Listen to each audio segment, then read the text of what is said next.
नमस्कार, DV live में आप सभी का स्वागत है। आज हम आए हैं गुड़गांव बार एसोसिएशन में और यहाँ पे सबसे सीनियर वकीलों में से एक वकील रामानंद यादव जी से हम बातचीत करेंगे। यादव साहब, आपका स्वागत है डीवी लाइव में। Thank you sir. जैसा कि चुनाव होने जा रहे हैं, कब हैं चुनाव? गुड़गांव बार एसोसिएशन के चुनाव 28 फरवरी के लिए निश्चित हैं और सभी अधिवक्ताओं की, सभी बिरादरी की और सभी सेक्शंस की कहने पर और समर्थन देने पर मैं इस बार प्रेसिडेंट पद के लिए चुनाव लड़ रहा हूं। गुड़गांव बार में समस्याओं की कमी नहीं है, लेकिन मेरी फर्स्ट प्रायोरिटी ये है, जो हमारे यंग लॉयर्स आज के दिन आ रहे हैं 2015 के बाद में, जो यंग लॉयर की इन्फ्लक्स है, उनके लिए सबसे पहले उनके हाथ में जॉब क्रिएट करना। आज के दिन हरियाणा, पंजाब हरियाणा हाई कोर्ट की ई फाइलिंग यहाँ पर गुड़गांव में नहीं होती है।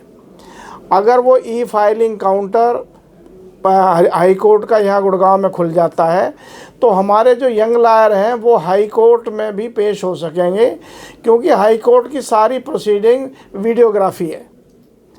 आज के दिन वो किस लिए पेश नहीं हो पा रहे, क्योंकि फाइलिंग के लिए उनको चंडीगढ़ जाना पड़ता है।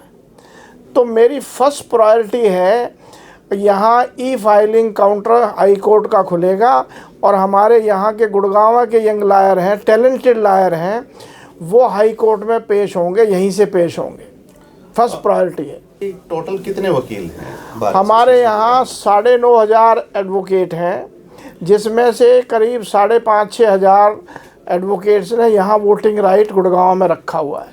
तो ये जो बार एसोसिएशन गुड़गांव है, तो मुझे लगता है कि शायद हरियाणा में सबसे बड़ी और सबसे इंटेलिजेंट और सबसे इकोनॉमिकली फाइनेंशियल साउंड बार है।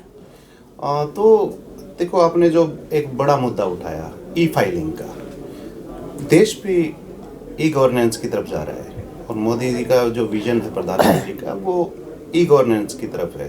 तो ये होना चाहिए। तो क्या इसमें हाई कोर्ट की तरफ से आएगा ये ई फाइलिंग का मामला, या बार एसोसिएशन अपने लेवल पे करेगी? देखिए, हमने पीछे 2-3 महीना पहले लॉ मिनिस्टर अर्जुन मेघवाल जी से इस बारे में बात की थी।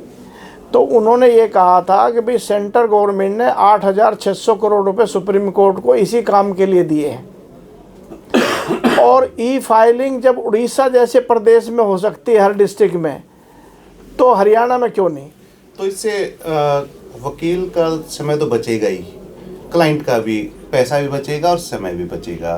तो ये दोनों के लिए लाभदायक होगा, मुझे लगता है। सबसे ज़्यादा लाभदायक हमारे जो यंग लॉयर हैं, टैलेंटेड जिनमें हैं, वो हाई कोर्ट जाने से जो कतरा रहे हैं जी। अगर ई फाइलिंग यहाँ से हो जाता है तो ज़्यादातर केसेस वो यहीं से फाइल करेंगे और यहीं से प्लीड करेंगे। और दूसरी चीज़ ये है, दिल्ली में सारी डिस्ट्रिक्ट कोर्ट, कंज्यूमर फोरम, सभी वीडियो कॉन्फ्रेंसिंग है। हमारे यहाँ गुड़गांव में कोई वीडियो कॉन्फ्रेंसिंग नहीं है। हम आज भी सोना के लिए जाते हैं तो जाना पड़ता है, पटौदी के लिए जाते हैं जाना पड़ता है। तो इसलिए वीडियो कॉन्फ्रेंसिंग अगर शुरू होगी तो वीडियो कॉन्फ्रेंसिंग, एक तो सबसे बड़ी बात यह है, जो छोटे छोटे मेंशनिंग होती है कोर्ट में, वो वीडियो कॉन्फ्रेंसिंग के जरिए हो सकती है। ये बात सही है। अब फाइनल आर्गूमेंट के लिए तो फिजिकल प्रेजेंस ही एडवोकेट की ज़रूरी होती है। देखिए, कैसी विडम्बना है, जिस शहर को साइबर सिटी कहा जाता है और वहाँ पे वीडियो कॉन्फ्रेंसिंग की सुविधा ना हो अभी तक, तो ये बड़ा अटपटा सा लगता है। इसके पीछे कारण क्या रहे? इसके पीछे कारण ये रहे हैं कि हमने कभी इस सब्जेक्ट को, बार एसोसिएशन, बार बॉडी ने कभी परस्यू नहीं किया। अगर आपको मौका मिला तो आपकी प्राथमिकता सबसे पहले यही रहेगी? मेरी प्राथमिकता एक ये है, दूसरी 5.5 एकड़ ज़मीन जो चैम्बर्स के लिए प्रपोजल है उसको मेटरलाइज करना है, क्योंकि हमारा जस्टिस टावर भी 8-9 साल से पेंडिंग है, जिसमें काम बहुत स्लो स्पीड से हो रहा है।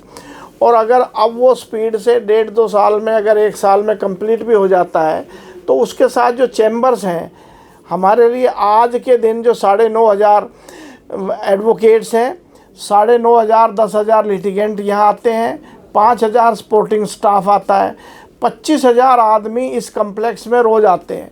उनकी बेसिक एमिनिटीज़ है ही नहीं बिल्कुल भी, और गवर्नमेंट की प्रायोरिटी नहीं है। एक सवाल और लगातार जो उठा है पिछले 15-20 साल में, हाई कोर्ट की बेंच साउथ हरियाणा में होनी चाहिए। देखिए, तो उसके बारे में आपका क्या? मेरा कहना ये है कि अभी पीछे 6 महीने में काफ़ी चर्चा में रही कि भाई हरियाणा की हाई कोर्ट अलग होनी चाहिए। देखिए, 1966 में हम सेपरेट हुए थे पंजाब से, आज हमारे 50 साल से ज़्यादा हो गए, हमारी हाई कोर्ट अलग क्यों नहीं हुई? मैं ये समझता हूँ अगर हाई कोर्ट सबसे पहले अलग हो और गुड़गांव में बेंच उसकी बननी चाहिए। हाई कोर्ट अलग होना तो बहुत बड़ा काम है, लेकिन बेंच तो बन ही सकती है।